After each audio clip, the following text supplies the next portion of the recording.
میرے بھائیوں، آج کی تقریر میں کون سے عنوان کو چھیڑوں، میں خود سوچ میں تھا۔ 2 دن کے بعد رمضان شروع ہو رہا ہے۔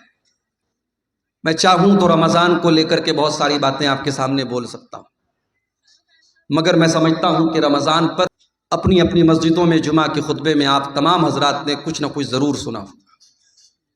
اس پر بہت زیادہ مجھے بولنے کی ضرورت نہیں ہے، بس ایک بات کہنا چاہوں گا، رمضان کے متعلق صرف ایک بات کہنا چاہوں گا۔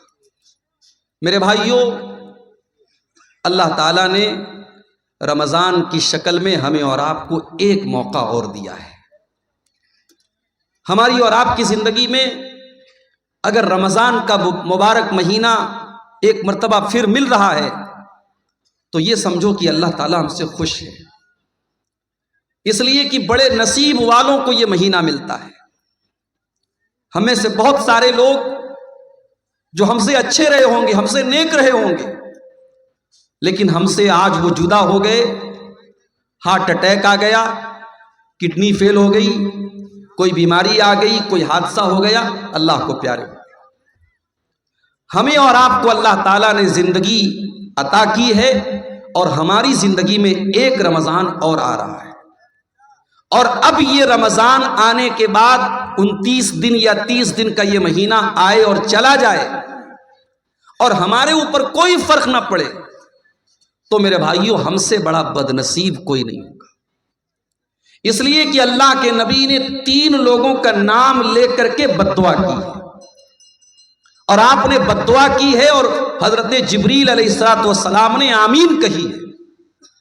نبیوں کا سردار بد دعا کرے جمعہ کے دن ممبر پہ چڑھ کر اور فرشتوں کا سردار آمین کہے تو کیا اس بد دعا کے قبول ہونے میں ذرا کوئی شک ہو سکتا ہے؟ میرے بھائیوں، اللہ کے نبی ممبر کی سیڑھیوں پر چڑھتے ہیں، پہلی سیڑھی پر آپ نے قدم رکھا، فرمایا رغم انف رجل ذکرت عنده فلم يصلی علی۔ اس انسان کا ستیہ ناش ہو جائے، وہ برباد ہو جائے، اس کی ناک مٹی میں مل جائے جس کے سامنے اس کے نبی کا نام لیا جائے، اور وہ اپنے نبی کے اوپر درود نہ پڑے۔ اتنا بڑا کنجوس ہو، اتنا بڑا بخیل ہو، اس انسان کے اوپر اللہ کے نبی نے لعنت کی۔ آپ نے بد دعا کی، حضرت جبریل نے آمین کا۔ پھر آپ نے ممبر کی دوسری سیڑھی پر قدم رکھا اور آپ نے فرمایا رغم انف رجل ادرک رمضان ثم انسلخ قبل ان یغفر له۔ اس انسان کا بھی ستیہ ناش ہو جائے، وہ انسان بھی برباد ہو جائے جو رمضان کے جیسا قیمتی مہینہ پائے اور پھر مہینہ ختم ہو جائے اور اس کی بخشش نہ ہو سکے، اس کی مغفرت نہ ہو سکے، اللہ تعالیٰ کے یہاں اس کے گناہوں کی معافی نہ ہو سکے، اس ایک مہینے میں وہ توبہ نہ کر سکے، وہ اللہ سے اپنے گناہوں کی معافی نہ مانگ سکے، اس سے بڑا بد نصیب کوئی نہیں ہے۔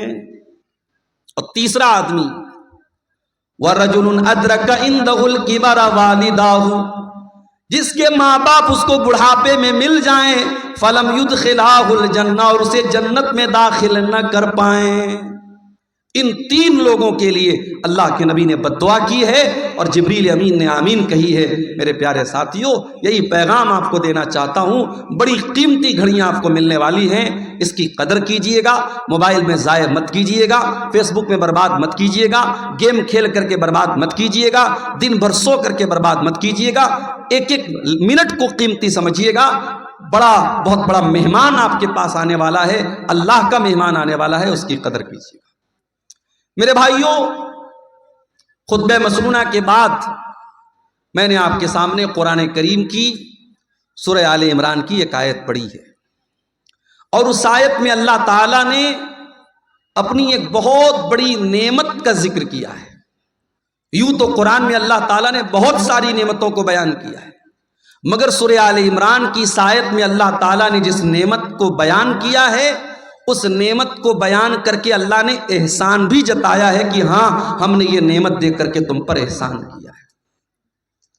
اب سوال یہ پیدا ہوتا ہے وہ کون سی نعمت ہے؟ آئیے قرآن کھولتے ہیں، سورہ آل عمران کی آیت نمبر ہے 164۔ لَقَدْ مَنَّ اللَّهُ عَلَى الْمُؤْمِنِينَ اِذْ بَعَثَ فِيهِمْ رَسُولًا مِّنْ أَنفُسِهِمْ اللہ تبارک و تعالیٰ نے مومنوں کے اوپر بہت بڑا احسان کیا. کیا احسان کیا؟ اس بات فیہم رسولاً، اللہ نے ان کے بیچ میں ایک رسول بھیجا. کیسا رسول بھیجا؟ من انفسہم، جو انہی میں سے ہے. یہ کہنے کی کیا ضرورت تھی کہ انہی میں سے ہے؟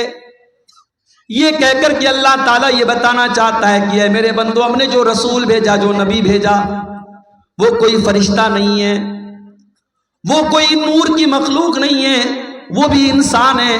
اور جس طریقے سے تم ایک ماں باپ سے پیدا ہوئے، وہ بھی آمنہ کا اور عبداللہ کا بیٹا ہے. تم بیمار پڑتے ہو، میرا نبی بھی بیمار پڑتا ہے. تم تکلیف میں ہوتے ہو، میرے نبی کو بھی تکلیف ہوتی ہے. تمہیں غصہ آتا ہے، میرے نبی کو بھی غصہ آتا ہے. تم شادی کرتے ہو، میرے نبی نے بھی شادی کی ہے. تمہارے بیوی بچے، میرے نبی کے بھی بیوی بچے ہیں. رسول من انفسہم، وہ نبی تمہارے ہی بیچ میں سے ہے. اس نبی کا کام کیا ہے؟ یتلو علیہم آیاتہ، وہ قرآن کی آیتوں کو پڑھ پڑھ کے تم کو سناتا ہے. وَيُزَكِّيهِمْ، اور وہ تم کو پاک کرتا ہے، تمہیں پوتر کرتا ہے، تمہیں گندگیوں سے نکالتا ہے، تمہیں برائیوں سے نکالتا ہے. کبھی موقع ملے میرے نوجوانوں، سیرت کی کوئی بھی کتاب آپ اٹھا کے دیکھ لو.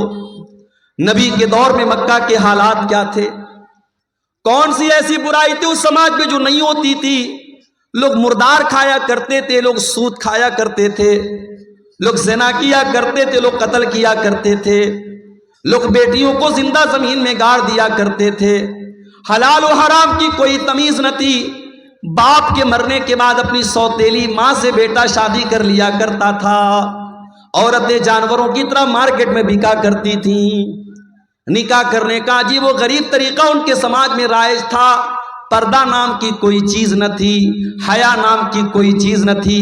خانہ کعبہ کا طواف کرتے تھے ننگے ہو کر کے، مادر زاد ننگے ہو کر کے خانہ کعبہ کا طواف کرتے تھے. اللہ کے گھر میں خانہ کعبہ میں 360 بت رکھے تھے جن کی وہ عبادت کیا کرتے تھے. حج بھی کرتے تھے، طواف بھی کرتے تھے، لبیک بھی پڑھتے تھے، مگر دیسی گھی میں ملاوٹ کیا کرتے تھے. جب لبیک پڑھتے تھے تو کیا کہتے تھے؟ لبیک اللہم لبیک لا شریک لک الا شریکا تملکہ وما ملک.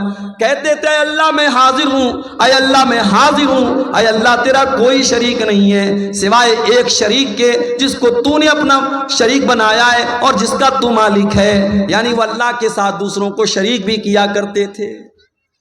مختلف قسم کی برائیاں ان کے اندر تھیں. اللہ کے نبی دنیا میں آئے اور آپ نے ان برائیوں کو ختم کیا. وَيُزَكِّيهِمْ، وہ نبی تمہیں پاک کرنے کے لیے آئے ہیں، وہ تمہیں گندگیوں سے نکالنے کے لیے آئے ہیں.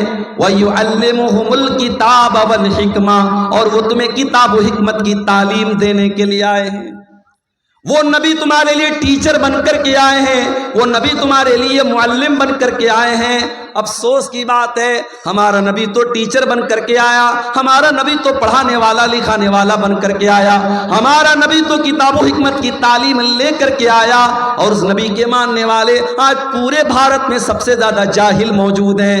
آج پورے بھارت میں لٹریسی میں اور تعلیم میں سب سے پیچھے اگر کوئی قوم ہے تو مسلمان قوم ہے.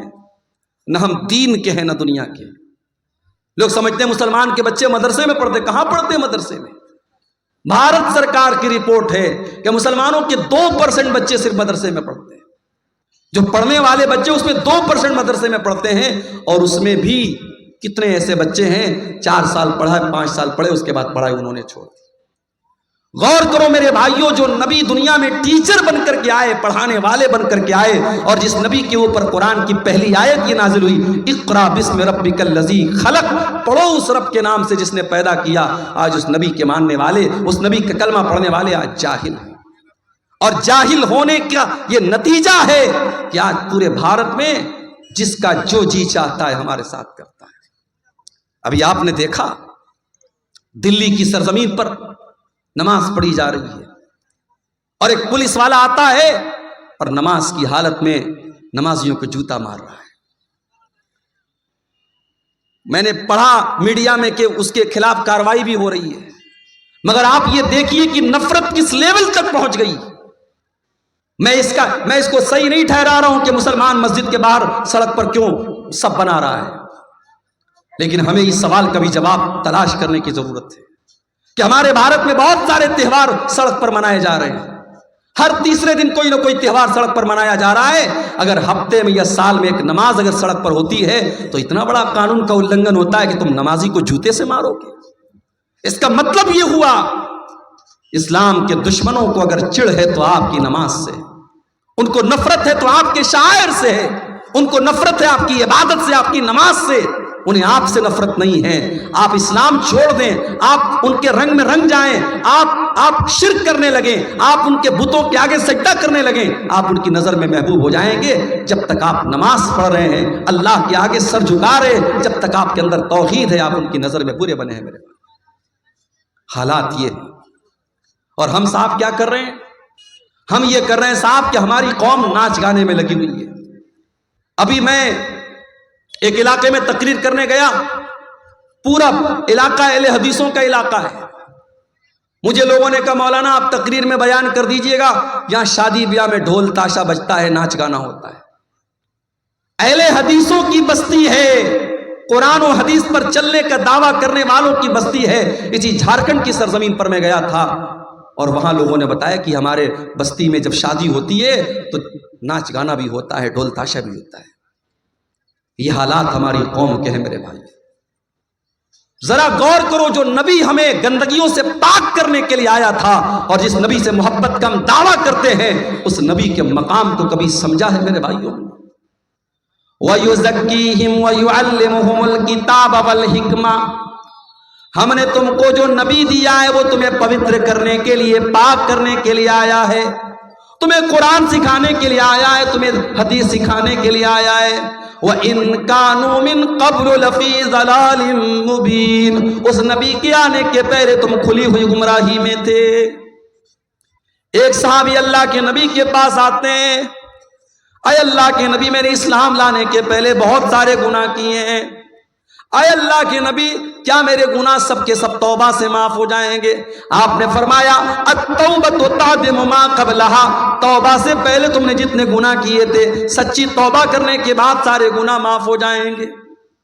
اے اللہ کے نبی میں نے اپنے ہاتھوں سے اپنی بیٹی کو زندہ زمین میں گاڑا تھا، میں نے اپنی بیٹی کو دفن کیا تھا، اپنی بیٹی کو، اپنی معصوم بچی کو اپنے ہاتھوں سے قتل کیا تھا، اس کو گڈھے میں ڈالا تھا، اس کو قبر میں زندہ ڈال دیا تھا۔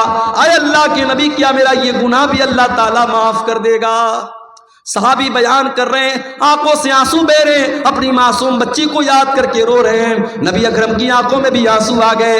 آپ نے فرمایا اے میرے صحابی، الاسلام یہدم ما قبلہ والتوبۃ تعدم ما قبلہا، اسلام لانے کے پہلے تم نے جو گناہ کیے تھے، اسلام لانے کے بعد وہ سارے کے سارے معاف ہو جائیں گے، اور توبہ کرنے سے پہلے تم نے جو گناہ کیے تھے، توبہ کرنے کے بعد سب معاف ہو جائیں گے۔ نبی اکرم تو ان رسم و رواج کو ختم کرنے آئے تھے۔ جس سماج میں بیٹیاں پیدا ہوتی تھیں تو سماج کے لیے کلنک مانی جاتی تھی، بیٹی پیدا ہوتی تھی بیٹی کے باپ کا چہرہ کالا پڑ جاتا تھا۔ اللہ تعالیٰ نے قرآن میں نقشہ کھینچا ہے، وَإِذَا بُشِّرَ أَحَدُهُمْ بِالْأُنثَىٰ ظَلَّ وَجْهُهُ مُسْوَدًّا وَهُوَ كَظِيمٌ، جب اس کو بشارت سنائی جاتی تھی تیرے گھر میں بیٹی پیدا ہوئی ہے تو باپ کا چہرہ کالا پڑ جاتا تھا۔ يَتَوَارَىٰ مِنَ الْقَوْمِ مِنْ سُوءِ مَا بُشِّرَ بِهِ، وہ اپنی قوم کو اپنا چہرہ نہیں دکھاتا تھا۔ أَيُمْسِكُهُ عَلَىٰ هُونٍ أَمْ يَدُسُّهُ فِي التُّرَابِ، کہ کیا کہوں، اگر اس بیٹی کو پالتا ہوں تو سماج میں ذلیل ہونا پڑے گا، اور دوسرا راستہ یہ کہ اپنی بیٹی کو زندہ زمین میں گاڑ دوں۔ وہ زندہ زمین میں گاڑ دیتے تھے۔ میرے نبی نے آ کر کے بتایا کہ نہیں، بیٹی زمین میں گاڑنے والی چیز نہیں ہے، بیٹی تو رحمت ہوتی ہے، بیٹیاں تو انمول ہوتی ہیں۔ میرے نبی نے آ کے بتایا من آلا جاریتین حتی تبلغا جا یوم القیامت انا وہو کہاتین، جس کو اللہ نے 2 بیٹیاں دے دی اور 2 بیٹیوں کی اس نے اچھی پرورش کر لی، دونوں بیٹیاں جوان ہو گئیں، ان کی اچھی جگہ اس نے شادی کر دی۔ اللہ کے نبی فرماتے ہیں 2 بیٹیوں کا باپ قیامت کے دن اس حال میں آئے گا جیسے یہ دونوں انگلیاں ایک دوسرے کے ساتھ ملی ہوئی ہیں، دونوں انگلیاں جیسے ایک دوسرے کے ساتھ سٹی ہوئی ہیں، وہ بیٹیوں کا باپ اپنے نبی کے ساتھ آئے گا قیامت کے دن۔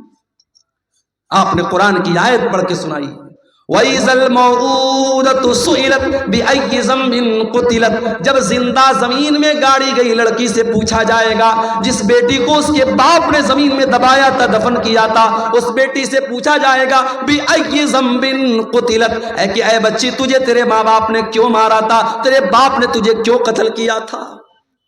میرے نبی نے آ کر کے دنیا کا سب سے بڑا پاپ قرار دیا کہ کوئی اپنی اولاد کو قتل کر دے۔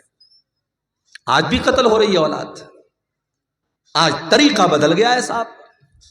وہ کیا کرتے تھے، پیدا ہونے کے بعد مارتے تھے، ہم پیدا بھی نہیں ہونے دیتے، ماں کے پیٹ میں مار دیتے ہیں۔ میرے پاس ایک لیڈی ڈاکٹر کا میسج آیا واٹس ایپ کے اوپر، حیدرآباد کی رہنے والی ہیں، ابھی نئی نئی ڈاکٹر ہوئی ہیں، کہنے لگی مولانا صاحب میرے پاس ایبارشن کے بہت سارے کیس آتے ہیں، کنواری لڑکیاں آ رہی ہیں، شادی نہیں ہوئی ہے، کسی کے ساتھ ناجائز تعلق ہوا، حمل ٹھہر گیا، آ کر کے ایبارشن کروا رہی ہے، میں کیا کروں؟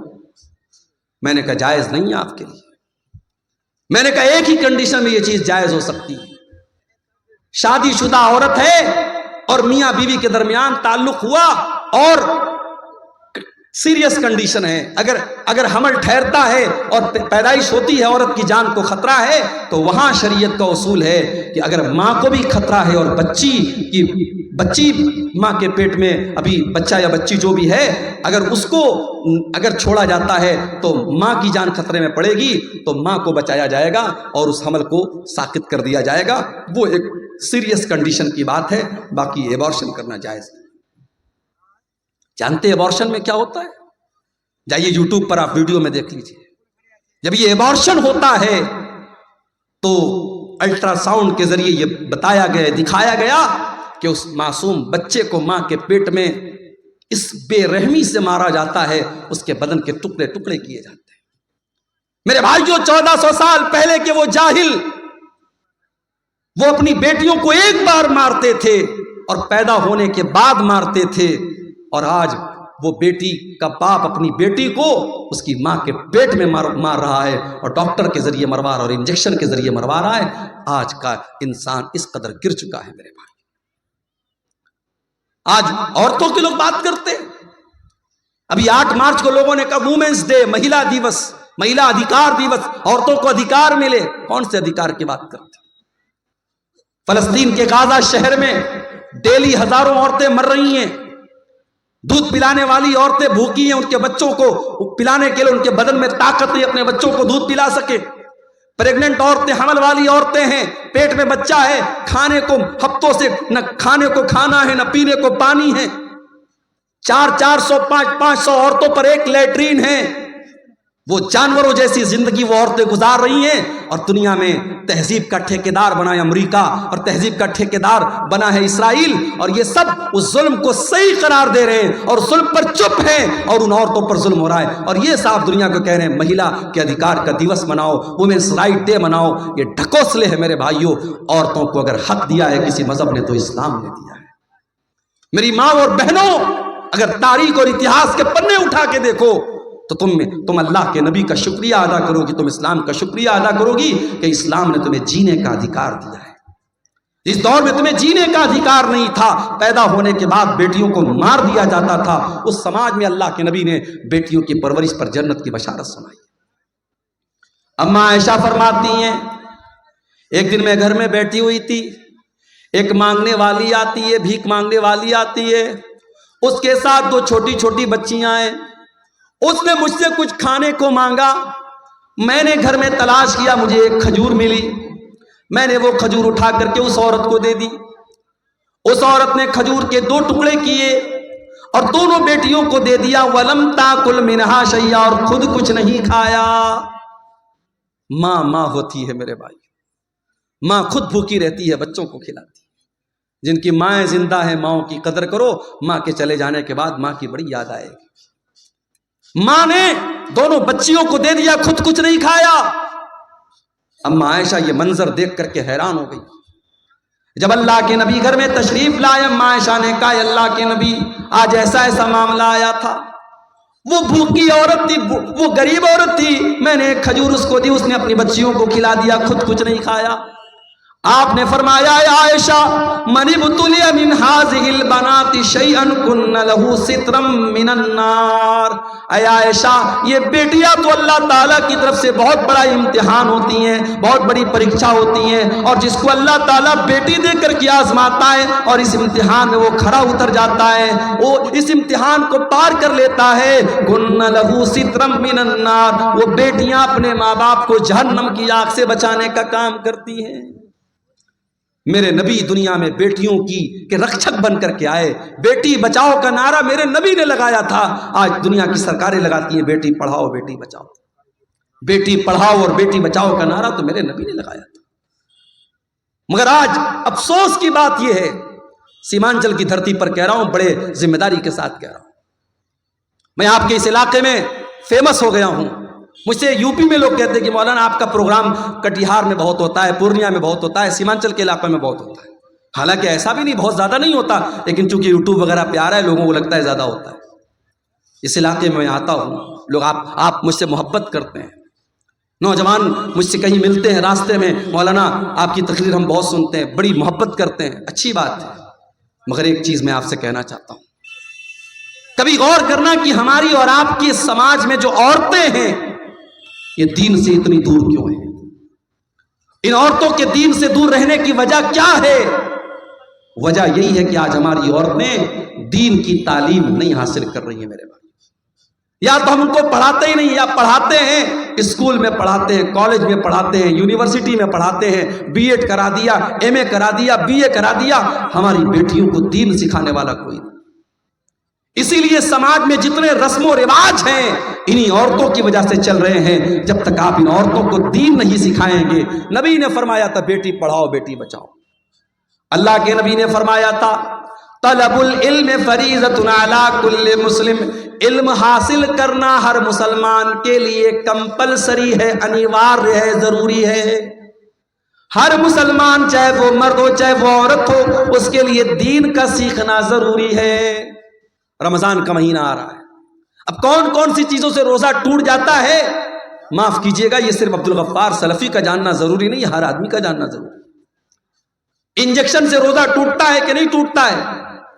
طاقت کا انجیکشن لگانے سے روزہ ٹوٹتا ہے کہ نہیں ٹوٹتا ہے؟ کان میں دوا ڈالنے سے روزہ ٹوٹتا ہے کہ نہیں ٹوٹتا ہے؟ آنکھ میں ڈراپ ڈالنے سے روزہ ٹوٹتا ہے کہ نہیں ٹوٹتا ہے؟ پانی چڑھانے سے روزہ ٹوٹتا ہے کہ نہیں ٹوٹتا ہے؟ بلڈ دینے سے روزہ یہ مسائل ہیں میرے بھائی جن کا تعلق روزے سے ہے، آپ کو جاننا چاہیے، آپ کو اپنے علماء سے پوچھنا چاہیے۔ اللہ کے نبی نے فرمایا طلب العلم فریضۃ علی کل مسلم، علم کا حاصل کرنا ہر مسلمان کے اوپر فرض ہے۔ تو جس طریقے سے اور لڑکوں کو اور مردوں کو دین سیکھنا ضروری ہے، اسی طریقے سے عورتوں کو دین سیکھنا ضروری ہے۔ یہ 1400 سال پہلے یہ نعرہ میرے نبی نے لگایا تھا، بیٹی بچاؤ بیٹی پڑھاؤ۔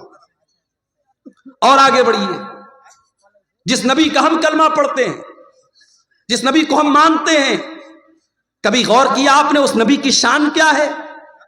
ابھی ایک بہت بڑے ہندوستان کے مولانا کا بیان میں سن رہا تھا، جمعیت علماء ہند کے وہ سیکریٹری ہیں، صدر ہیں، بڑے بزرگ عالم ہیں، بڑی عزت کرتا ہوں میں ان کی، مولانا ارشد مدنی صاحب، بوڑھے ہیں، بزرگ ہیں، ہندوستان میں مسلمانوں کے ایک نمائندہ عالم مانے جاتے ہیں۔ ان کا ایک بیان میں سن رہا تھا، اپنے طلبہ کو نصیحت کر رہے تھے کہ علماء دیوبند نے جو کہہ دیا ہے اس کو پتھر کی لکیر سمجھ کے اس کو پکڑ لو، کہیں اور مت جانا۔ کیا یہ تعصب نہیں ہے میرے بھائی؟ کیا یہ تعصب نہیں ہے کہ آپ نے اپنے علماء دیوبند کو اور اپنے علماء کو معصوم کا درجہ دے دیا کہ جو انہوں نے کہہ دیا وہ پتھر کی لکیر ہے؟ اہل حدیث اگر خلاف ہے تو اسی کے خلاف ہے میرے بھائی۔ اہل حدیث کا یہی دعویٰ ہے کہ اگر دنیا میں کوئی ایسی ہستی ہے جو معصوم ہے تو وہ ہستی ہے جناب محمد رسول اللہ صلی اللہ علیہ وسلم۔ اور مولانا الطاف حسین حالی نے 100 سال پہلے نقشہ کھینچا تھا اور کہا تھا نبی کو جو چاہیں خدا کر دکھائیں، اماموں کا رتبہ نبی سے بڑھائیں، مزاروں پہ جا جا کے نظریں چڑھائیں، شہیدوں سے جا جا کے مانگے دعائیں، نہ توحید میں کچھ فرق اس سے آئے، نہ اسلام بگڑے نہ ایمان جائے۔ بالکل صحیح کہا تھا مولانا الطاف حسین علی۔ ہماری قوم آج نبی کا مقام، نبی سے بڑھ کے اماموں کا مقام بتا رہی ہے۔ اپنے علماء دیوبند کو کہا جا رہا ہے ان کی ہر بات پتھر کی لگی ہے۔ ارے علماء کی بات چھوڑ دو، اماموں کی بات چھوڑ دو، ارے میرے نبی کی شان تو یہ ہے کہ میرے نبی کے رہتے ہوئے اگر کوئی دوسرا نبی آ جائے تو اس کی بھی نہیں چلے گی۔ آئیے میں دلیل آپ کو دے دیتا ہوں۔ سورہ آل عمران میں اللہ نے فرمایا وَإِذَا أَخَذَ اللَّهُ مِيثَاقَ النَّبِيِّينَ، یاد کرو جب اللہ تعالیٰ نے سارے نبیوں سے وعدہ لیا، لما آتیتکم من کتاب و حکمہ، اے میرے نبیوں میں تم کو اپنی کتاب دے رہا ہوں، میں تم کو رسول بنا رہا ہوں، ثم جاءکم رسول مصدق لما معکم، اگر تمہاری زندگی میں میرا آخری نبی آ جائے گا، میرا آخری رسول آ جائے گا، لتؤمنن بہ ولتنصرنہ، تو تم میرے آخری نبی پر ایمان لاؤ گے، تم میرے آخری نبی کی مدد کرو گے۔ قال اقررتم واخذتم علی ذلکم اسری، اللہ نے سارے نبیوں سے وعدہ لیا، سارے نبیوں سے ایگریمنٹ لیا کہ کیا تم اس بات کا اقرار کرتے ہو کہ نہیں کرتے ہو؟ قالوا اقررنا، سارے نبیوں نے کہا کہ ہاں اللہ میں اقرار کرتے ہیں۔ قال فاشهدوا وانا معكم من الشاہدین، اللہ نے فرمایا اے میرے نبیوں تم گواہ رہنا اور میں بھی اس بات کے اوپر گواہ ہوں۔ یہ ہے میرے نبی کا مقام۔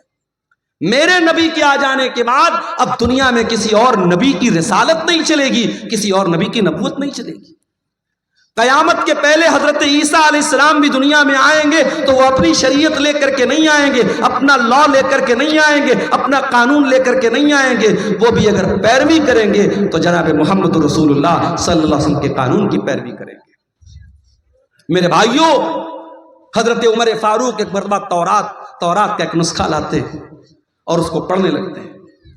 تورات کا نسخہ لائے، پڑھنے لگے، اللہ کے نبی وہیں پر بیٹھے ہوئے اور اللہ کے رسول کا چہرہ غصے سے لال ہے۔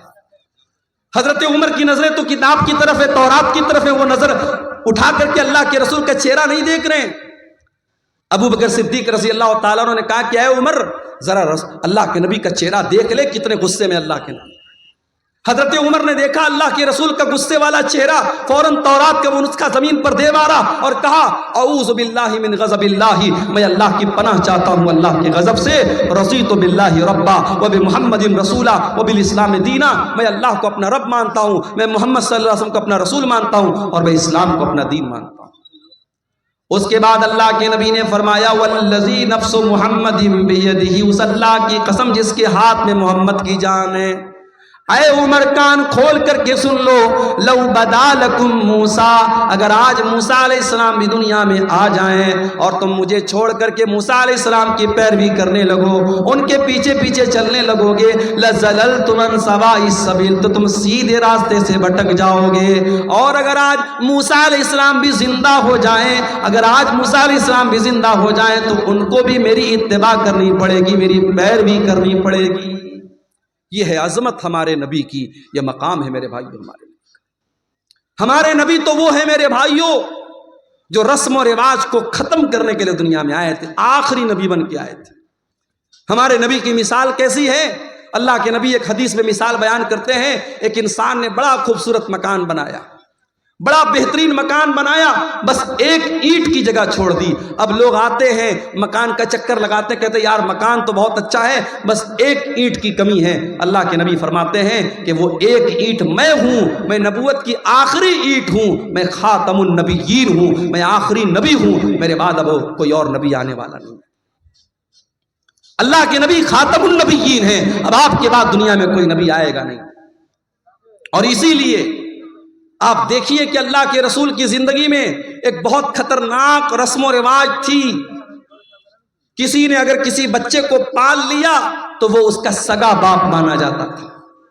ابھی میرے پاس ایک صاحب کا کال آیا کہ میں نے بیٹے کو پالا ہے، مجھے اولاد نہیں ہو رہی تھی، بچے کو پالا ہے، تو یہ تو پتا ہے کہ بچے کے باپ کی جگہ جب نکاح پڑھا جائے گا تو میرا نام نہیں بلکہ اس کے بچے کے باپ کا نام لیا جائے گا. لیکن میں یہ پوچھنا چاہ رہا تھا کہ آدھار کارڈ بنوانا ہے, پین کارڈ بنوانا ہے, کیا اس پر میں اپنا نام دے سکتا ہوں؟ میں نے کہا بھائی یہ دیکھ لو, آپ اگر ٹیکنیکل مجبوری ہے آدھار میں اگر آپ اپنا نام ہی دے سکتے ہیں, بچے کے اوریجنل باپ کا نام نہیں دے سکتے, مجبوری ہے تو الگ بات ہے. شریعت تو یہی کہتی ہے کہ آپ کو اوریجنل باپ کا نام دینا پڑے گا. بچے کو پال لینے سے آپ بچے کے باپ نہیں بن جاتے. شریعت کا قاعدہ تو یہی ہے.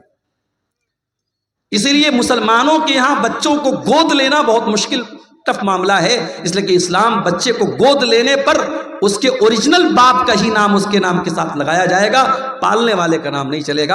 اسلام نے بڑی سختی کے ساتھ اس بات کو حکم دیا.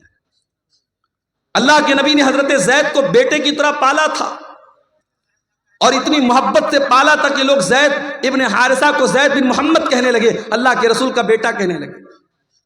اور حضرت زید کی شادی جب حضرت زینب کے ساتھ ہوئی اور میاں بیوی میں جب اچھی طریقے سے نباہ نہیں ہو پایا اور حضرت زید نے اپنی بیوی کو طلاق دے دیا, اللہ نے حکم دے دیا اے محمد صلی اللہ علیہ وسلم آپ حضرت زینب کی عدت پوری ہو جانے کے بعد ان سے نکاح کر لیں.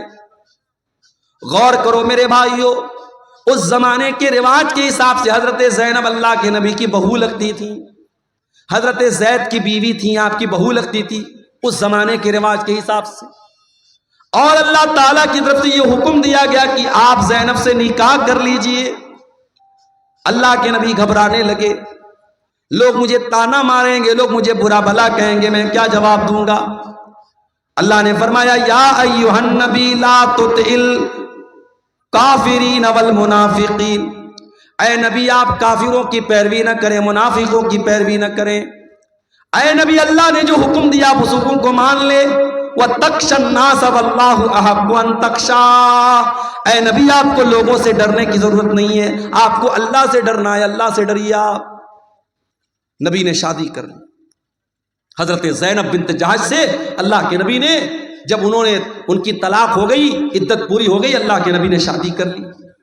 اب جیسے ہی شادی ہو گئی اب اللہ کے نبی کے اوپر منافقین کی طرف سے اعتراض ہونے لگا, یہودیوں کی طرف سے اعتراض ہونے لگا, صاحب انہوں نے تو اپنی بہو سے نکاح کر لیا. اب ذرا غور کرنا میرے بھائیو, جب یہ اعتراض ہونے لگا کہ اللہ کے نبی نے اپنی بہو سے نکاح کر لیا ہے, اللہ تعالیٰ نے قرآن میں اپنے نبی کا ڈیفنس کیا اور قرآن میں اللہ نے آیت نازل کی ما کان محمد ابا احد من رجالکم, او لوگو محمد صلی اللہ علیہ وسلم تم میں سے کسی مرد کے باپ نہیں ہیں. ان کی اولاد تو جتنے ان کے بیٹے پیدا ہوئے سب بچپن میں انتقال کر گئے. جب ان کا کوئی بیٹا جوان ہی نہیں ہوا تو جب وہ کسی مرد کے باپ نہیں ہے تو پھر ان کی بہو کہاں سے آ گئی؟ جب وہ کسی مرد کے باپ نہیں ہیں, ان کے سارے بچے بچپن میں انتقال کر گئے, تو تم یہ کیوں کہتے انہوں نے اپنی بہو سے نکاح کر لیا؟ ان کا دوسرا اعتراض یہ تھا کہ چلو ٹھیک ہے انہوں نے نکاح کر لیا زینب سے, اور زینب ان کی 5ویں بیوی تھی اور سارے مسلمانوں کو آرڈر تھا کہ 4 سے زیادہ شادی نہیں کر سکتے, اور اللہ کے نبی کی یہ 5ویں بیوی تھی. اس پر بھی لوگوں نے اعتراض کیا کہ سب کے لیے الگ قانون, ان کے لیے الگ قانون کیوں ہے؟ اللہ نے اس کا بھی جواب دیا وَلَٰكِن رَّسُولَ اللَّهِ, یہ اللہ کے رسول ہیں, یہ تم سے پوچھ کر کے نکاح نہیں کریں گے. ان کو اللہ نے اجازت دی ہے اس لیے انہوں نے زینب سے نکاح کیا ہے. عام مسلمانوں کے لیے الگ حکم ہے اور نبی کے لیے اللہ کی طرف سے الگ حکم ہے, تمہیں اعتراض کرنے کا کوئی حق حاصل نہیں ہے. تیسرا اعتراض یہ کیا گیا کہ اگر اپنی بہو سے نکاح کر بھی لیا زمانے کے رسم و رواج کو توڑنے کے لیے تو یہ کام کوئی اور بھی کر سکتا تھا, انہوں نے کیوں کیا؟ یہ رسم تو کسی اور کے ذریعے بھی توڑی جا سکتی تھی, یہ رسم اللہ کے رسول کے ذریعے کیوں توڑی گئی؟ اللہ نے فرمایا وَخَاتَمَ النَّبِيِّينَ, میرا نبی آخری نبی بن کر کے آیا. جب میرا نبی رسم و رواج کو نہیں توڑے گا تو کون توڑے گا؟ میرے نبی تو رسم و رواج کو توڑنے ہی کے لیے دنیا میں آئے تھے. یہ الگ بات ہے, وہ نبی رسم و رواج کو توڑنے کے لیے آئے تھے, اس نبی کے امتی آج رسم و رواج کو توڑنے والے نہیں بلکہ بڑھانے والے بن گئے. بڑھا رہے ہیں ہم رسم و رواج کو. شادی کے پہلے ابھی آپ نے دیکھا ایک بہت بڑی شادی ہو رہی ہے گجرات کے جام نگر شہر میں, ممبئی اور گجرات کے بہت بڑے ادیوگ پتی گھرانے میں شادی ہو رہی ہے اور شادی میں 9 ارب روپے خرچ ہو چکے ہیں. ابھی یہ شادی کے پہلے کے فنکشن میں 9 ارب روپے خرچ ہو چکے ہیں. اور ایسا نہیں کہ یہ صرف ان کے دوسرے مذہب کے لوگوں میں ہو رہا ہے، مسلمانوں کا بھی بہت برا حال ہے۔ کلکتہ کے مٹیا برج میں گیا تھا، وہاں لوگوں نے مجھے بتایا کہ ایک بہت کروڑ پتی ارب پتی مسلمان نے اپنی لڑکی کی شادی کی تو کئی کلو اس نے سونا اپنی بیٹی کو جہیز میں دیا تھا، کلو گرام نہیں، کلو میں اس نے اپنی بیٹی کو زیورات سے لاد دیا تھا اپنی بیٹی کو۔ کئی شادی ہو رہی ہے تو جتنے باراتی آ رہے ہیں سب باراتیوں کو سوٹ دیا جا رہا ہے، سارے باراتیوں کو سونے کی انگوٹھی دی جا رہی ہے۔ یہ مسلمانوں کیا بھی یہ حال ہو رہا ہے میرے بھائی؟ آپ کے سیمانچل کے علاقے میں کیا جہیز کی رسم نہیں ہے؟ کیا ہلدی کی رسم نہیں ہے؟ کیا عورتیں سندور نہیں لگا رہی ہیں؟ کیا بندی نہیں لگا رہی ہیں؟ بنگال میں آپ چلے جائیں تو کہیں فرق کرنا مشکل ہو جاتا ہے کہ یہ لڑکی یہ عورت مسلمان ہے یا غیر مسلم ہے۔ جو نبی رسم و رواج کو توڑنے کے لیے آئے تھے، جو نبی ہمیں رسم و رواج کی بیڑیوں سے آزاد کرنے کے لیے آئے تھے، آج افسوس کی بات یہ ہے اس نبی کا کلمہ پڑھنے کے باوجود اور اس نبی سے محبت کا دعویٰ کرنے کے باوجود آج ہم رسم و رواج کی بیڑیوں میں جکڑے ہوئے ہیں اور نہ جانے کون کون سی رسم و رواج میں ہم پڑے ہوئے ہیں۔ ایک شادی میں گیا بنارس میں، ہمارے خاندان میں رشتہ داری میں شادی تھی، میں گیا تو شادی کے پہلے لڑکی والے بہت سارا سامان تیار کرتے ہیں، لڑکے والے دلہن کے لیے بہو کے لیے، تو اس میں دیکھا کہ صاحب دلہن کے لیے ایک سہاگ کی پڑیا تیار ہو رہی ہے۔ وہ کچھ سامان تھے، کچھ جڑی بوٹیاں وغیرہ تھے، میں نے پوچھا یہ کیا ہے؟ کہنے لگے سہاگ کی پڑیا ہے۔ میں نے کہا اس میں کیا کیا ہے؟ پتہ لگا اس میں وہ ہے جو بال میں لگاتے ہیں، سندور ہے، بدیا ہے۔ میں نے کہا یہ کیا ہے؟ کہنے لگے سہاگ کی پڑیا ہے۔ معاف کرنا میرے بھائیوں، اسلام میں کوئی سہاگ کی پڑیا نہیں ہوتی۔ اسلام میں ایک شادی شدہ عورت کے لیے سہاگ کی کوئی نشانی نہیں ہے۔ بعض عورتیں سمجھتے چوڑی پہننا یہ سہاگ کی نشانی ہے، کنواری لڑکی بھی چوڑی پہن سکتی ہے۔ اور یہ سندور لگانا اور یہ بندیا لگانا تو بالکل مشرکانہ اور شرکیہ چیز ہے، یہ تو نہیں کرنا چاہیے۔ اور یہ جو منگل سوتر پہنتی ہیں کہ یہ صاحب یہ سہاگ کی نشانی، یہ بھی غیر مسلموں کا طریقہ ہے، اسلام سے اس کا کوئی تعلق نہیں۔ اسلام میں سہاگ کی کوئی نشانی نہیں ہے، سہاگ کی بس ایک نشانی ہے شوہر کے دل میں بیوی کی محبت، بیوی کے دل میں شوہر کی محبت۔ یا صاحب شادی میں سہاگ کی پڑیا دی جا رہی ہے۔ شادی کے پہلے ایک رسم ہوتی ہے ہلدی کی رسم، کہیں کہ آپ نے دیکھا ہوگا ہلدی کی رسم میں باقاعدہ جتنی لڑکیاں ہیں سب پیلے رنگ کا کپڑا پہنے ہوئے۔ ساون کا مہینہ آتا ہے، ساون کے مہینے میں پیلے رنگ کا کپڑا اور پیلے رنگ کی چوڑیاں مسلمان عورتیں پہنتی ہیں۔ دھن تیرس کا تہوار آتا ہے، بہار میں نے پٹنہ میں دیکھا کہ مسلمان عورتیں مارکیٹ سے سامان خرید رہی ہیں۔ میں نے پوچھا یہ کیا ہو رہا ہے؟ کہنے لگے مسلمان بھی دھن تیرس کے دن یہ مانتا ہے، لوگوں کا یہ ماننا ہے کہ دھن تیرس کے دن کچھ نہ کچھ ضرور خریدنا چاہیے، چاہے جھاڑو ہی خریدا جائے تو غیر مسلموں کے ساتھ مسلمان بھی دھن تیرس کے دن کچھ نہ کچھ ضرور خریدتے ہیں۔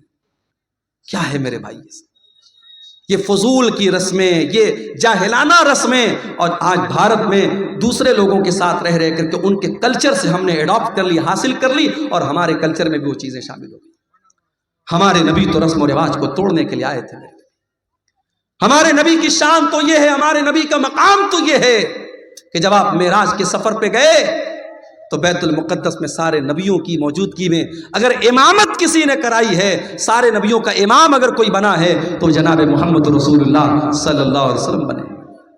سارے نبیوں کو آپ نے نماز پڑھائی، اور جب آپ دنیا میں تشریف لائے اور آپ نے مکہ کے کافروں کو بتایا کہ میں راتوں رات میں خانہ کعبہ سے مسجد اقصیٰ تک گیا اور وہاں سے میں نے ساتوں آسمان کی سیر کی، تو مکہ کے کافروں نے کہا کہ اے محمد ہم تمہاری بات کو کیسے سچ مان لیں؟ جو سفر کرنے میں ہم کو 2 مہینہ لگتا ہے تم کہہ رہے ہو تم راتوں رات ہو کر کے چلے، ہم کیسے مان لیں؟ تو کچھ کافروں نے اللہ کے نبی کا امتحان لینے کے لیے کہا کہ اے محمد یہ بتاؤ کہ تم بیت المقدس گئے تھے؟ آپ نے کہاں گئے تھے؟ کہا تم نے دیکھا تھا؟ کہاں دیکھا تھا؟ کہا اچھا یہ بتاؤ بیت المقدس میں کتنے دروازے ہیں، کتنی کھڑکیاں ہیں، کتنے روشن دان ہیں؟ بیت المقدس کے پورب میں کیا ہے، اس کے پچھم میں کیا ہے، اس کے اتر میں کیا ہے، اس کے دکھن میں کیا ہے، اس میں کتنے دروازے ہیں؟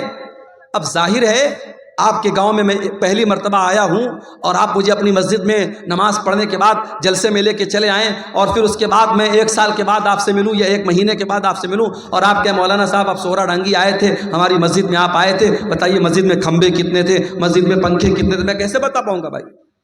میں مسجد میں پنکھے گننے تھوڑی گیا تھا، میں کھمبا گننے تھوڑی گیا تھا، میں نماز پڑھنے گیا تھا، چلا آیا۔ مکہ کے کافروں نے اللہ کے نبی سے ایسے سوالات کرنے شروع کر دیے۔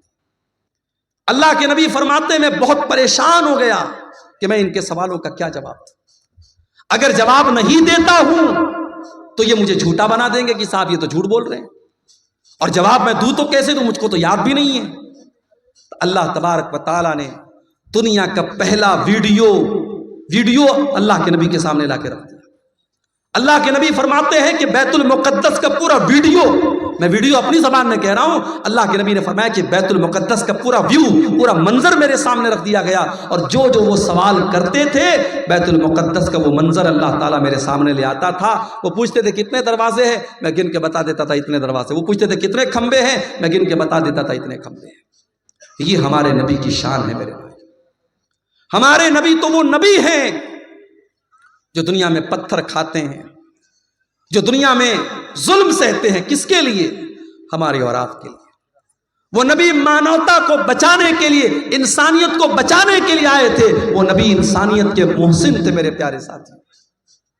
ہماری اور آپ کی زندگی کا مقصد ہے اپنے بچوں کے لیے محنت کرنا، اچھا مکان بنانا، بینک میں سیونگ کرنا، پراپرٹی خریدنا، اپنے بچوں کو اچھا فیوچر دینا۔ میرے نبی کا مشن کیا تھا؟ میرے نبی کا مشن صرف ایک تھا، فَلَعَلَّكَ بَاخِعٌ نَفْسَكَ عَلَىٰ آثَارِهِمْ إِن لَّمْ يُؤْمِنُوا بِهَٰذَا الْحَدِيثِ أَسَفًا۔ اے نبی، آپ کو لوگوں کے ایمان لانے کی اتنی چنتا، اتنی فکر ہے، کہیں آپ اپنی جان نہ دے دیں۔ اے نبی، لوگوں کے ایمان لانے کی چنتا میں کہیں اپنی جان نہ دے دیں، آپ کو اتنی فکر ہے لوگوں کے ایمان لانے کی۔ آپ نے طائف میں پتھر بھی کھائے ہیں، آپ نے مکہ سے طائف کا 100 کلومیٹر کا سفر پیدل طے کیا ہے۔ آپ طائف گئے، طائف کے لوگوں نے آپ کا کلمہ نہیں پڑھا بلکہ آپ کے دشمن بن گئے۔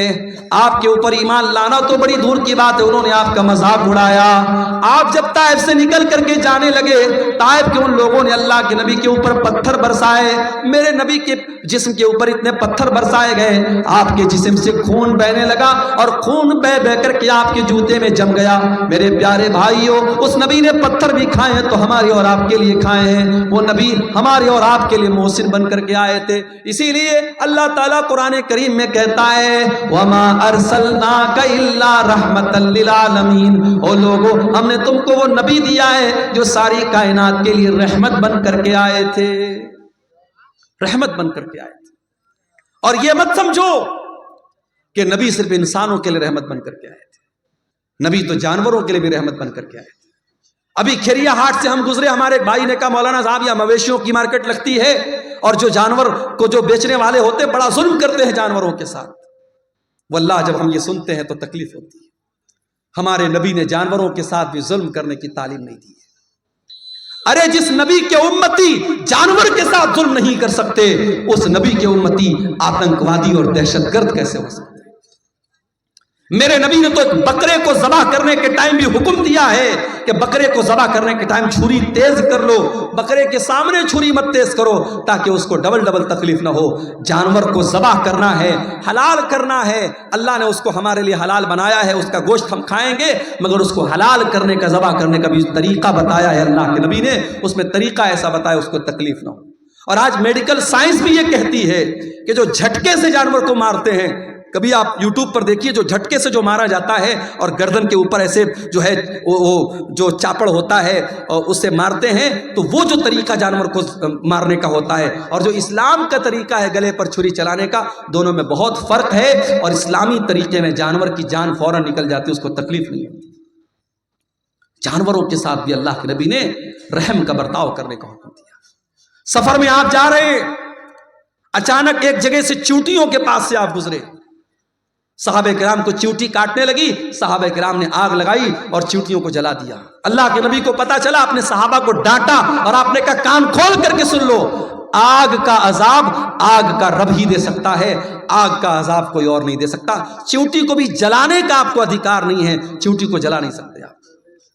اسی سفر میں اللہ کے نبی جا رہے تھے، ایک صحابی نے ایک لال چڑیا کے بچوں کو لے لیا اور لال چڑیا جب اپنے گھونسلے میں آئی بچوں کو نہیں دیکھا، پھڑپھڑانے لگی۔ اللہ کے نبی کی نظر چڑیا کے اوپر پڑی۔ آپ نے کہا اس کے بچے کو کس نے چھینا ہے؟ ایک صحابی نے کہا اللہ کے نبی میں نے چھینا ہے۔ آپ نے فرمایا جاؤ اس کے بچوں کو لوٹا دو۔ ایک چڑیا کو اس کے بچے سے جدا کرنے کی تعلیم محمد رسول اللہ نے نہیں دی ہے۔ جو ایک چڑیا کو اس کے بچوں سے دور کرنے کی تعلیم نہیں دے سکتے ہیں، وہ کسی ماں سے اس کے بچے کو دور کرنے کی تعلیم کیسے دے سکتے ہیں؟ میرے اللہ کے نبی فرماتے ہیں ایک عورت نے بلی کو پکڑا اور بلی کو باندھ دیا، قید کر دیا، نہ کھانے کو دیتی تھی نہ پینے کو دیتی تھی، یہاں تک کہ بلی مر گئی۔ اللہ کے نبی فرماتے وہ بڑھیا جہنم میں جائے گی۔ ایک بلی کو بے وجہ مارنے کی وجہ سے وہ جہنم میں جائے گی۔ دوسری حدیث میں اللہ کے نبی فرماتے ہیں ایک فاحشہ عورت نے، ایک بدچلن عورت نے جب وہ کنویں سے پانی نکال رہی تھی، ایک کتا پیاس سے مر رہا تھا، اس نے اپنے چمڑے کے موزے میں پانی نکالا اور کتے کو پلا دیا۔ اس کے اس عمل کی وجہ سے اللہ تعالیٰ نے اس فاحشہ عورت کو بخش دیا، اس کو معاف کر دیا۔ یہ میرے نبی کی رحمت ہے۔ جانوروں کے ساتھ بھی اچھا سلوک کرنے کی آپ نے تعلیم دی، اور جانور ہی نہیں، میرے نبی تو بے جان چیزوں کے لیے بھی رحمت بن کر کے آئے۔ وہ حدیث آپ نے سنی ہوگی، اللہ کے نبی کھجور کے تنے پر کھڑے ہو کے خطبہ دیتے تھے۔ ایک عورت کی نظر پڑی، اس نے دیکھا اللہ کے نبی کھجور کے تنے پر کھڑے ہو کے خطبہ دیتے ہیں۔ اس نے کہا اے اللہ کے نبی ہمیں اچھا نہیں لگتا ہے، آپ کھجور کے تنے پر کھڑے ہو کر کے خطبہ دے، ہمیں اچھا نہیں لگتا ہے۔ اس عورت کا بیٹا بڑھئی کا کام کرتا تھا، اس نے کہا اے اللہ کے نبی میں اپنے بیٹے سے کہہ کر کے ایک بہترین ممبر آپ کے لیے بنوا دوں گی۔ پتہ یہ چلا کہ آپ کے علماء اور آپ کے رہنما اگر تکلیف میں اور مصیبت میں ہیں تو آپ یہ مت کہہ کے پلہ جھاڑ دیجئے کہ صاحب ہم سے کیا مطلب ہے۔ اگر آپ کے علماء کو ضرورت ہے آپ کی تو آپ ان کی مدد کیجئے۔ صحابہ کرام اپنے نبی کو اگر دیکھتے تھے کہ یہاں میرے نبی کو کسی چیز کی ضرورت ہے تو صحابہ کرام اپنے نبی کی مدد کرتے تھے۔ یہاں حالات کیا ہے؟ لاک ڈاؤن لگا، مسجدوں میں پڑھانے والے امام اور مدرسے میں پرائیویٹ پڑھانے والے ٹیچر 5,000 10,000 جن کی تنخواہیں تھیں، لاک ڈاؤن میں ان کی تنخواہیں بند ہو گئی۔ مسجد کی کمیٹی نے کہہ دیا مولوی صاحب ہمارے پاس پیسہ نہیں ہے، مدرسے والوں نے کہہ دیا ہمارے پاس بجٹ نہیں ہے۔ کتنے مدرسے میں پڑھانے والے مولویوں کو میں جانتا ہوں، انہوں نے قرضے لے لے کر کے لاک ڈاؤن کا ٹائم گزارا۔ کتنے مسجدوں کے امام کو میں جانتا ہوں، انہوں نے لوگوں کے سامنے ہاتھ پھیلا کر کے اپنا کام چلایا میرے بھائی۔ اور آج جب لاک ڈاؤن ختم ہو گیا اور زندگی نارمل ہو گئی، انہی مولویوں نے اور انہی اماموں نے یہ طے کر لیا کہ آج کے بعد ہم مدرسے میں نہیں پڑھائیں گے، ہم کی کوئی چھوٹی موٹی دکان کر لیں گے، کوئی چھوٹا موٹا بزنس کر لیں گے، کوئی کاروبار کر لیں گے، مگر ہم یہ غلامی کی زندگی نہیں گزاریں گے، یہ غلامی کی زندگی نہیں بسر کریں گے۔ میرے بھائیوں، اپنے اماموں کا اپنے علماء کا خیال رکھو۔ نبی کے دور میں اللہ کے نبی لکڑی کے تنے پر کھڑے ہو کے خطبہ دے رہے ہیں، عورت دیکھتی ہے کہتی ہے اللہ کے نبی ہم سے دیکھا نہیں جاتا ہے، میرا بیٹا بڑھئی کا کام کرتا ہے، میں ممبر لا کر کے تیار کر کے آپ کو دے دوں گی۔ اگلا جمعہ آیا، خطبہ جمعہ کے لیے اللہ کے نبی مسجد میں آئے، دیکھا ممبر آ کے رکھا ہوا ہے اور کھجور کا تنا کونے میں پڑا ہوا ہے۔ اللہ کے پیارے نبی ممبر کے اوپر چڑھے، خطبہ دینے لگے۔ حدیث کے الفاظ ہے، بخاری کی روایت ہے، فصاحت النخلا، کھجور کے تنے سے رونے کی آواز آنے لگی، کھجور کے تنے سے رونے کی آواز آنے لگی۔ اللہ کے نبی ممبر سے اترے اور اس کھجور کے تنے کو اپنے سینے سے لگایا۔ جب آپ نے سینے سے لگایا تو رونے کی آواز آنی بند ہو گئی اور سسکنے کی آواز آنے لگی۔ اللہ کے نبی نے فرمایا اگر میں اس کو سینے سے نہ لگاتا تو قیامت تک یہ روتا رہتا۔ اور اس کے بعد آپ نے فرمایا انہا کانت تبکی علی ما کانت تسمع من الذکر، چونکہ اس ممبر پر کھڑے ہو کر کے میں اللہ کا ذکر کرتا تھا، میں قرآن بیان کرتا تھا، میں حدیث بیان کرتا تھا، اس لیے یہ لکڑی کا تنا رو رہا ہے۔ میرے پیارے ساتھیوں، میرے نبی اس لکڑی کے تنے کے لیے رحمت بن کر کے آئے تھے۔ ہم اور آپ اتنے بڑے بد نصیب ہیں کہ آج اس نبی، جو نبی جس نبی سے لکڑی کا تنا بھی محبت کرتا تھا. ہم اتنے بڑے بد نصیب ہیں کہ اس نبی سے کا نام تو ہم لیتے ہیں, اس نبی سے محبت کا دم تو بھرتے ہیں, مگر اس نبی کی سنتوں سے ہم پیچھے ہیں, اس نبی کے طریقے سے ہم پیچھے ہیں. نہ ہماری شادی بیاہ اس نبی کے طریقے کے مطابق ہے, نہ ہمارا لین دین اس نبی کے طریقے کے مطابق ہے, نہ ہمارا اخلاق اس نبی کے طریقے کے مطابق ہے. ہمارا نوجوان تو نوجوان 60 سال کے بوڑھے جب سیلون میں جاتے ہیں اور سیلون میں جا کر کے اپنی داڑھی کو مڈاتے ہیں اور کلین شیو ہوتے ہیں, انہیں شرم آنی چاہیے, انہیں غیرت آنی چاہیے, اور انہیں سوچنا چاہیے کہ ان کے نبی نے کہا تھا کہ داڑھی کو چھوڑ دو, ان کے نبی نے منع کیا تھا کہ داڑھی کو مت چھیڑو, داڑھی کو مت کاٹو, داڑھی کو مت موڑو. جس نبی نے داڑھی کو چھوڑنے کا حکم دیا تھا, آج اس نبی کے امتی سیلون میں جا کر کے داڑھی صاف کروا رہے ہیں. جس نبی نے ساری زندگی پاک دامنی کی زندگی گزاری تھی, جو نبی اتنے حیادار تھے کہ اللہ کے نبی کے بارے میں صحابہ کہتے ہیں کہ کنواری لڑکی سے بھی زیادہ آپ شرمیلے تھے, آج اس نبی کے ماننے والے اور اس نبی کا کلمہ پڑھنے والے بے شرم ہوتے چلے جا رہے ہیں, بے غیرت ہوتے چلے جا رہے ہیں. اس قوم کی لڑکیوں کو دیکھ لو, اس قوم کے لڑکوں کو دیکھ لو, آج بے حیا ہوتے چلے جا رہے ہیں. میرے پیارے ساتھیوں, اس لکڑی کے تنے کو بھی اپنے نبی سے محبت تھی. اگر ہمیں محبت ہوتی تو ہم بھی اس نبی کے طریقے پر چلتے. اور آگے بڑھیے, وہ نبی ہم سے بہت محبت کرتے تھے, وہ نبی ہمیں بہت چاہتے تھے. اللہ نے قرآن میں فرمایا, لَقَدْ جَاءَكُمْ رَسُولٌ مِّنْ أَنفُسِكُمْ عَزِيزٌ عَلَيْهِ مَا عَنِتُّمْ حَرِيصٌ عَلَيْكُمْ بِالْمُؤْمِنِينَ رَءُوفٌ رَحِيمٌ. اے مسلمانوں, ہم نے تم کو وہ رسول دیا ہے جو جان سے زیادہ تم سے محبت کرتے ہیں, جو تمہیں فائدہ پہنچانے کی پوری کوشش کرتے ہیں, جو تمہیں تکلیف سے بچانا چاہتے ہیں. اللہ کے نبی کی سیرت میں آپ یہ واقعات دیکھ لیجیے. مسواک سے آپ کتنی محبت کرتے تھے.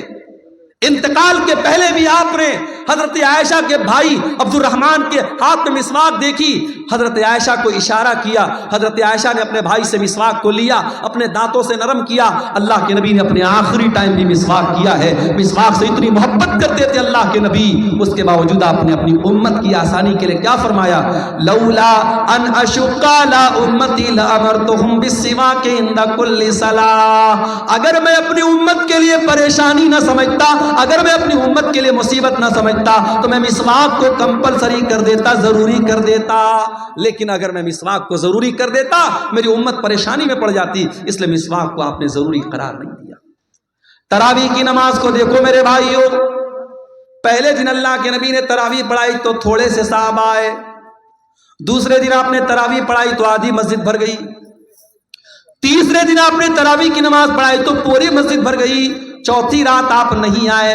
جب فجر کی نماز میں آپ آئے, آپ نے فرمایا میں جان بوجھ کر کے نہیں آیا, اے میرے صحابہ اس نماز کو لے کر کے تمہارا جذبہ میں نے دیکھا, تمہارا شوق میں نے دیکھا. خشیت ان تفرض علیکم, میں ڈر گیا کہ کہیں تراویح کی نماز تمہارے لیے فرض نہ ہو جائے. اس نبی نے چوتھے دن تراویح کی نماز نہیں پڑھائی تاکہ تراویح کی نماز فرض نہ ہو جائے.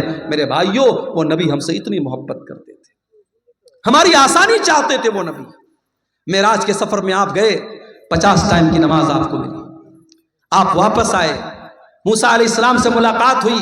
موسیٰ علیہ السلام نے کہا کہ اے محمد صلی اللہ علیہ وسلم کتنا آپ کو کیا حکم ملا اللہ تعالیٰ کی طرف سے؟ کہا کہ 50 ٹائم کی نماز ملی. کہا کہ آپ کی امت نہیں پڑھ پائے گی. میں نے بنی اسرائیل کو آزمایا ہے, میں نے تجربہ کیا ہے, بنی اسرائیل کو میں نے بہت آزمایا ہے, آپ کی امت 50 ٹائم کی نماز نہیں پڑھ پائے گی. آپ جائیے اپنے رب سے کم کروائیے. اگر اللہ کے رسول کو خود پڑھنا ہوتا 50 پڑھنے میں آپ کو کوئی دقت نہیں تھی, اپنی امت کی آسانی کے لیے آپ گئے اور 50 میں 10 کم کروا کے 40 لے کے آئے. حضرت موسیٰ نے کہا 40 بھی نہیں پڑھ پائے گی, واپس جائیے. آپ پھر گئے, 40 میں سے 10 اور کم کروا کے لائے, 30 ہو گئی, 30 سے 20 ہو گئی, 20 سے 10 ہو گئی, 10 سے 5 ہو گئی. 5 ٹائم کی نماز بھی جب اللہ کے نبی لے کر کے آئے, حضرت موسیٰ نے کہا اے محمد صلی اللہ علیہ وسلم آپ کی امت 5 ٹائم کی نماز بھی نہیں پڑھ پائے گی. اور واقعی میں 5 ٹائم کی نماز بھی آج ہم نہیں پڑھ پا رہے. بڑے کاروباری ہیں ہم, بڑے بزنس مین ہیں, دکان پر بیٹھے ہوئے ہیں, حی علی الصلاۃ کی آواز آ رہی ہے مگر ہمیں نماز پڑھنے کی فرصت نہیں ہے. رات کو 2-2 بجے تک ہمارے نوجوان موبائل پہ لگے ہوئے ہیں, اور فجر کے ٹائم 5 ساڑھے 5 بجے جب فجر کی اذان ہو رہی ہے اور مؤذن کہہ رہا ہے الصلاۃ خیر من النوم, نماز نیند سے بہتر ہے۔ 2 بجے تک 3 بجے تک رات میں جاگنے والا مسلمان فجر کی نماز میں سویا ہوا ہے۔ میرے پیارے بھائیوں، موسیٰ علیہ السلام کو کتنا بہترین تجربہ تھا اپنی قوم کا۔ انہوں نے کہا آپ کی امت 5 ٹائم کی نماز بھی نہیں پڑھ پائے۔ معاف کرنا میرے بھائیوں، آپ کا بزنس اور آپ کا کاروبار نماز سے بڑا نہیں ہے۔ آپ کاروبار بھی کیجئے، آپ بزنس بھی کیجئے، لیکن نماز اپنے ٹائم پر پڑھیے۔ اللہ قرآن میں کہتا ہے رجال لا تلہیہم تجارت ولا بیع عن ذکر اللہ واقام الصلاۃ۔ میرے نیک بندے وہ ہیں، میرے مومن بندے وہ ہیں، ان کا کاروبار، ان کا بزنس، ان کی تجارت ان کو نماز سے غافل نہیں کرتا ہے۔ وہ کاروبار بھی کرتے ہیں، وہ بزنس بھی کرتے ہیں، اور نماز کا ٹائم ہوتا ہے تو نماز پڑھتے ہیں۔ یخافون یوما تتقلب فیہ القلوب والابصار۔ وہ قیامت کے دن سے ڈرتے ہیں، وہ اللہ کے عذاب سے ڈرتے ہیں، وہ پابندی سے نماز پڑھتے ہیں۔ نماز کے سلسلے میں آپ کوئی ڈھیلائی مت کیجیے میرے بھائی۔ سعودی عرب کا ایک واقعہ ایک عالم نے لکھا وہاں کے کہ ایک مرتبہ میں فلائٹ میں سفر کر رہا تھا اور میرے ساتھ ایک فوج کا ریٹائر کرنل تھا جو پہلے فوج میں کام کرتا تھا، میرے ساتھ وہ بیٹھا تھا۔ کہتے میں نے فلائٹ میں سفر کیا، فلائٹ سے ہم لوگ اترے، ایئرپورٹ پر کافی دیر تک ہم بیٹھے تھے، دوسری فلائٹ کا انتظار کر رہے تھے۔ میں نے ایک بات نوٹس کی کہ تھوڑی دیر پر وہ انسان کسی کو فون کرتا ہے اور کہتا ہے کہ بیٹا آپ نے نماز پڑھ لیا۔ بار بار ظہر کا ٹائم آیا بیٹے سے پوچھ رہا ہے نماز پڑھ لیا، عصر کا ٹائم آیا بیٹا پوچھ رہا ہے نماز پڑھ لیا۔ میں نے پوچھا یہ کس سے آپ بار بار پوچھ رہے ہیں؟ فوج کا ریٹائر کرنل تھا سعودی عرب کا، اس نے اس مولانا کو جواب دیا کہ ہاں یہ میں اپنے بیٹے کو کال کرتا ہوں، اور میں ہر نماز کے ٹائم میرا معمول ہے اپنے بیٹے کو کال کر کے پوچھتا ہوں کہ تو نے نماز پڑھی کہ نہیں پڑھی۔ تربیت اس کو کہتے ہیں میرے بھائی۔ اپنے بچوں کو اچھا کھلا دینا، اچھا پہنا دینا، اچھے اسکول میں ایڈمیشن کرا دینا، ان کے گھر بنا دینا، ان کے لیے LIC لے لینا، ان کے لیے بینک بیلنس بنا دینا۔ معاف کرنا، تربیت یہی نہیں ہے۔ تربیت یہ بھی ہے کہ آپ اپنے بچوں کی آخرت کی فکر کریں، اپنے بچوں کی نماز کی فکر کریں۔ اسی لیے اللہ قرآن میں کہتا ہے وَأْمُرْ أَهْلَكَ بِالصَّلَاةِ وَاسْتَبِرْ عَلَيْهَا۔ خود بھی نماز کی پابندی کرو اور اپنے بچوں کو نماز کا پابند بناؤ۔ اللہ کے نبی فرماتے ہیں مُرُوا أَوْلَادَكُمْ بِالصَّلَاةِ وَهُمْ أَبْنَاءُ 7 سنین۔ جب تمہارے بچے 7 سال کے ہو جائیں ان کو نماز کا حکم دو، وَاضْرِبُوهُمْ عَلَيْهَا، اور جب 10 سال کے ہو جائیں اور نماز نہ پڑھے تو ان کی پٹائی کرو۔ اچھا 7 سال کے بچے کو پیٹنے کا حکم نہیں دیا اللہ کے نبی۔ ہمارے ہاں 6 سال کے بچے اسکول جاتے ہیں، سردی کے موسم میں 5 بجے اسکول کی وین آتی ہے، ماں زبردستی، بچہ آنکھ مل رہا ہے، اس کی نیند ابھی لگ رہی ہے، ماں تیار کرتی ہے، ڈریس پہناتی ہے، اسکول کا بیگ دیتی ہے، زبردستی اس کو وین میں بٹھاتی ہے۔ میرے بھائیوں یہ سسٹم صحیح نہیں ہے۔ 7 سال تک تو چائنا میں اور جاپان میں آپ دیکھ لیں، 7 سال تک کے بچوں کو تو ایسے ہی کھیل کھیل میں پڑھایا جاتا ہے، بچوں کو مارا نہیں جاتا، بچوں کو پیٹا نہیں جاتا۔ یہ سبق دیا تھا جناب محمد رسول اللہ صلی اللہ علیہ وسلم نے۔ 7 سال کا بچہ ہے، پیار سے سمجھاؤ، محبت سے سمجھاؤ۔ ہاں 10 سال کا ہو گیا اب اس کے بستر الگ کر دو۔ 10 سال کا لڑکا ہو گیا، 10 سال کی لڑکی ہو گئی، ایک بستر پہ مت سلاؤ۔ 2 لڑکے ہیں ایک بستر پہ مت سلاؤ، بستر الگ کر دو، چادر الگ کر دو، کمبل الگ کر دو۔ ہمیں بڑی حیرت ہو رہی ہے صاحب، 10 سال کا لڑکا ہو گیا تو کیا ہو گیا، ہم بستر کیوں الگ کر دیں؟ اسلام وہاں سے شروع ہوتا ہے جہاں سے آپ کے سوچنے کی سرحدیں ختم ہو جاتی ہیں، اسلام وہاں سے شروع ہوتا ہے میرے بھائی۔ 10 سال کا لڑکا جو ہوتا ہے سمجھدار ہونے لگتا ہے، اس کے اندر فزیکل چینجز آنے لگتے ہیں۔ 10 سال کی لڑکی اب دھیرے دھیرے بالغ ہو رہی ہے۔ اسلام نے کتنا پاکیزہ مذہب ہے، 10 سال کا لڑکا یا لڑکی ہو جائے، اسلام کہتا بستر الگ کر دو تاکہ اب وہ جوانی کی طرف جب بڑھیں تو ان کے دل میں کوئی غلط خیال نہ آئے، اور ایک بستر پہ اگر سوئیں گے تو ان کے دل میں غلط خیالات پنپ سکتے ہیں۔ اسلام نے بستر کو الگ کرنے کا حکم دیا، اور اللہ کے نبی نے کہا 10 سال کا بچہ ہو جائے اور نماز نہ پڑھے تو اس کی پٹائی کرو۔ ہمیں وہ نبی ملے ہیں میرے بھائی، وہ نبی ملے ہیں جو ہم سے اتنی محبت کرتے ہیں، ہمیں ایسی شریعت دے کر کے گئے، ایسا دین دے کر کے گئے، اس دین میں قدم قدم پر ہمارے لیے آسانی ہے میرے بھائی۔ ابھی ہم نے دیکھا دلی کے اندر جو واقعہ ہوا کہ سڑک پر لوگ نماز پڑھ رہے ہیں اور پولیس والے نے اپنے جوتے سے نمازی کو مارا، ہمیں بڑا غصہ آیا، بڑا جلال آیا، مگر ہم یہاں پر ایک بات یہ بھی کہیں گے، یہ اسلام کی تعلیم نہیں ہے کہ آپ پبلک پلیس میں نماز پڑھیں۔ اگر آپ کی نمازی زیادہ ہو رہے ہیں، جمعہ میں 2 جماعت آپ کر لیں، عید میں 2 جماعت کر لیں، سڑک پہ آپ نماز نہ پڑھیں۔ ہم اپنے مسلمان بھائیوں کو یہ سمجھائیں گے کہ آپ کا سڑک پر نماز پڑھنا صحیح نہیں ہے، لیکن ہم ساتھ میں اپنے سرکار سے، حکومت سے یہ بھی کہیں گے کہ یہ بھارت میں قانون ایک ہونا چاہیے، دو طریقے کا قانون نہیں ہونا چاہیے۔ کسی مذہب کے تہوار تو کھلے عام سڑکوں پر منائے جائیں اور تہوار منانے والوں پر پھولوں کی بارش کی جائے، اور دوسرے مذہب کا مسلمان اگر ہفتہ میں جمعہ کی ایک نماز پڑھ لے تو آپ کا پولیس والا اسے جوتوں سے مار رہا ہے۔ یہ دو طریقے کے قانون نہیں چلیں گے میرے بھائی۔ اور اگر مان لو حالات کبھی دنیا میں ایسے آ جائیں، ساری مسجدیں ختم ہو جائیں اور سارے جتنی اللہ کی مسجدیں ہیں ساری مسجدوں کو لوگ ڈھا دیں، گرا دیں، تب بھی معاف کرنا، نماز بند ہونے والی نہیں ہے۔ اس لیے کہ اللہ کے نبی فرماتے ہیں 6 چیزیں اللہ تعالیٰ نے مجھ کو ایسی دی ہے جو کسی اور نبی کو نہیں دی گئی۔ اوتیت ستن لم یؤتہن احد قبلی، 6 چیزیں اللہ تعالیٰ نے اسپیشل مجھ کو دی جو کسی اور نبی کو نہیں دی۔ نمبر 1 اوتیت جوامع الکلم، اللہ تعالیٰ نے مجھ کو جوامع الکلم دیا ہے۔ اللہ کے نبی کی زبان سے چھوٹے چھوٹے جملے نکلا کرتے تھے لیکن معنی بہت بڑا بڑا ہوتا تھا، چھوٹی چھوٹی باتیں۔ جیسے مثال کے طور پہ اللہ کے نبی نے فرمایا انما الاعمال بالنیات، عمل کا دار و مدار نیت پر ہے۔ چھوٹی سی حدیث ہے لیکن اس کے معنی اور مطلب بہت بڑا بڑا ہے۔ دوسری چیز وَنُصِرْتُ بِالرُّعْبِ مَسِيرَةَ شَهْرٍ، اور میرے دشمن کے دل پر میرا رعب و دبدبا ڈال دیا گیا ہے۔ میرا دشمن 1 مہینے کی دوری پر بھی اگر مجھ سے ہو اس کے دل میں میرا رعب و دبدبا ڈال دیا گیا ہے۔ تیسری چیز وَجُعِلَتْ لِيَ الْأَرْضُ مَسْجِدًا وَطَهُورًا، اور ساری کی ساری زمین میرے لیے مسجد بنا دی گئی ہے۔ مسلمان نماز پڑھنے کے لیے مسجد کا محتاج نہیں ہے، کہیں پر بھی جنگل میں چلا جائے، پہاڑ پہ چلا جائے، دنیا کے کسی بھی کونے میں چلا جائے، نماز کا ٹائم ہو گیا، نماز وہ کہیں پر بھی پڑھ سکتا ہے۔ پاک صاف جگہ ہونی چاہیے۔ اگر پانی نہیں مل رہا ہے اس کے لیے ساری زمین پاک بنائی گئی، وہ کہیں پر بھی زمین پر ہاتھ مار کر کے تیمم کر سکتا ہے۔ ساری زمین اس کے لیے پاک بنائی گئی، ساری زمین اس کے لیے مسجد بنائی گئی۔ یہ ہمارے اسلام کی خاصیت ہے میرے بھائی۔ ہمارا دین بڑا آسان دین ہے۔ جاڑے کا موسم ہے، ہم نے موزہ پہنا ہے، سفر میں ہم نکلے ہوئے ہیں، موزہ نہیں اتار رہے ہیں۔ اسلام کہتا کوئی مسئلہ نہیں، تمہیں پیر دھونے کی ضرورت نہیں ہے۔ وضو کر کے اگر آپ نے موزہ پہنا ہے اور سفر کی حالت میں آپ ہیں تو 3 دن تک آپ اسی موزے کو پہنے رہیے اور اس پر مسح کر لیجئے، پیر کو دھونے کی ضرورت نہیں ہے۔ ہاں اگر اپنے گھر میں ہیں تو 24 گھنٹے تک آپ مسح کر سکتے ہیں، 24 گھنٹے کے بعد آپ موزہ اتار لیجئے، پیر دھو کے پھر سے موزہ پہن لیجئے، وضو کر کے پھر سے پہن لیجئے۔ آسانیاں ہیں ہمارے دین میں۔